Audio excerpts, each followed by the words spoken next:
I do notice that in the digital space, the content has to be more direct. We want you to be authentic. We want you to be raw, right? Like, show up.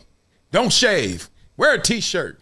Wear the little $9 chain you got on. Like, be you. And that's some adjusting to make no matter who you are. If you're the audience, they got an adjustment to make. If you're that person, you got an adjustment to make. The whole industry looks at that differently, digital space, right? That's how they want it, though. I'm just giving you the typical, the general. Obviously, there's some well-polished shows on the digital, and there's some dusty-ass shows on the mainstream.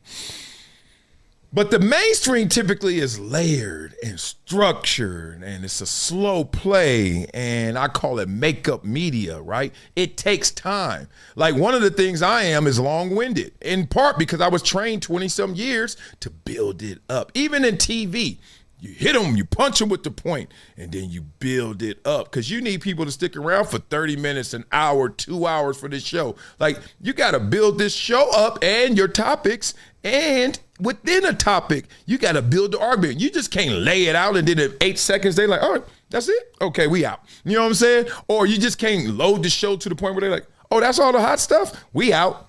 So the digital space, in a lot of ways, in the habits and some of its elements, competes against the mainstream show. And I think we're seeing that gap and that divide between online and mainstream. They all don't convert. They all don't pull to Pat McAfee. And even early reports from Pat McAfee, nothing like this, but there were early reports. I don't know if they were true or not because they were beefing in ESPN, but Pat McAfee had a little struggle, reports, to convert it over. But it seemed like he's hit his stride and it's all good now.